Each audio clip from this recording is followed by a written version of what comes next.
নমস্কার, আমি প্রিয়া। ওকে ফ্যামিলি টাইমে আর একটা নতুন ভিডিওতে আপনাদেরকে স্বাগত। তো আজকে আমি আপনাদেরকে দেখাবো একটা নিঃস্বার্থ ভালোবাসা মা এবং তার সন্তানের।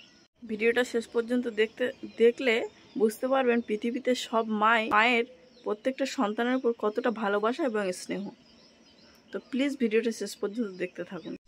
এই পৃথিবীতে প্রত্যেকটা জীব তার নিজের সন্তানকে আগলে রাখার ক্ষমতা রাখে, বিশেষ করে তার মা। একটা গরুর বাছুর দেখবেন নিজের মাকে ছাড়া অন্য কোনো মায়ের কাছে গিয়ে যেমন দুধ খায় না, তেমন ওর নিজের মাও ওকে ছাড়া আর অন্য কাউকে দুধ খেতে দেবেও না। একটু খেয়াল করলে বুঝতে পারবেন সামনে আর একটা গরু আছে যে তার বাছুরকে দুধ দিচ্ছে, ঠিক আছে, আর এও এর মার কাছে দুধ খাওয়ার জন্য ঝামেলা করছে, মায়ের পিছন পিছন হাঁটছে, ছুটছে। কিন্তু ও বড় হয়ে গেছে, তো ওর জন্য ওর মা ওকে সবসময় দুধ খেতে দেয় না, কিন্তু ও ছোট আছে তো ওকে সবসময়ের জন্যই দুধ খেতে দেয় ওর মা। ও তো ইচ্ছে করলেই পারতো যে আমার মা আমাকে দুধ খেতে দিচ্ছে না, আমি ওনার কাছে গিয়ে দুধ খাবো। ও তো বোঝে না, কিন্তু না, সব জীবই তার মাকে চেনে আর সব মাই তার সন্তানকে চেনে। এটা হচ্ছে সব থেকে বড় উদাহরণ। আজকে বিকালে এই ঘটনাটা আমি বসে বসে খেয়াল করলাম। দেখুন, ওর মায়ের কাছে গেছে একটু দুধ খাওয়ার জন্য, কত আদর, কত যত্ন, কত ভালোবাসা যে একটু দুধ খাবো। ঠিক মানুষের সন্তানরাও কিন্তু ঠিক এমনই করে। দেখুন মাকে কত ভালোবাসে। সত্যি এইরকম ভালোবাসা, এইরকম নিষ্পাপ ভালোবাসা চোখের সামনে থেকে দেখার, উপলব্ধি করার অনুভূতিটাই আলাদা। সেটা যারা চোখের সামনে থেকে দেখবে তারাই একমাত্র বুঝতে পারবে এই নিঃস্বার্থ ভালোবাসা। মাকে যে সব সন্তানরাই ভালোবাসে, এই ভিডিওটা না দেখলে আপনারা বুঝতেই পারবেন না। হয়তো ঘাস খেয়েছে অনেকটা পরিমাণে, ওর মা সেটা বুঝতে পেরেছে যে ও যদি আরও দুধ খায় তাহলে হয়তো ওর কোনো সমস্যা হবে, সে কারণেও হয়তো দিতে চাইছে না।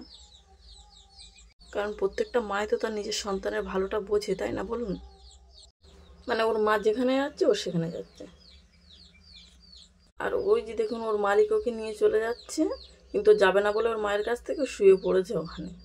দেখেছেন কতটা বুঝলে মায়ের কাছ থেকে না যাওয়ার বায়না করে। দেখুন ওখানে শুয়েই পড়েছে, মাকে ছেড়েও যাবে না। ওর মাকে আর ওকে একটু আলাদা আলাদা করে বেঁধে দেবে বলে এসেছে উনি,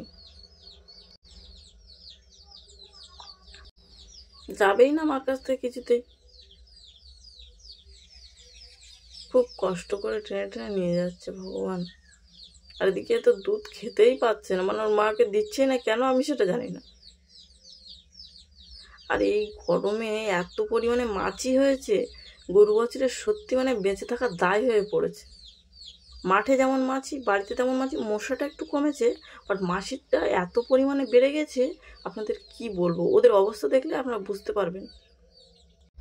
একটু বৃষ্টি হলে হয়তো এই মাছিগুলো কমতো, কিন্তু বৃষ্টিটাও হচ্ছে না আর মাছিগুলোও যাচ্ছে না। এই নিঃস্বার্থ ভালোবাসা আপনাদের কেমন লাগলো আমাকে কমেন্ট করে অবশ্যই জানাবেন। তাহলে ভিডিওটাও আজকে এখানে শেষ করছি। সবাই ভালো থাকবেন, সুস্থ থাকবেন, সাবধানে থাকবেন। আর ভিডিওটা কেমন হয়েছে সেটা কিন্তু আমাকে কমেন্ট করে অবশ্যই জানাবেন। আর এই যে গরুটাকে দেখছেন, গ্রামে একটা চড়কে শিব পুজো হয়েছিল, সেইখানে ওকে ছেড়ে দিয়েছিল। খুব ছোট্ট ছিল তখন, কিন্তু ও এই গ্রাম ছেড়ে কোথাও যায় না। এই আশেপাশে গ্রামে ঘোরে, কিন্তু কোথাও যায় না।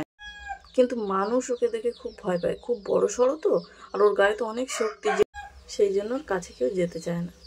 তাহলে ভিডিওটাও আজকে এখানে শেষ করলাম। নমস্কার।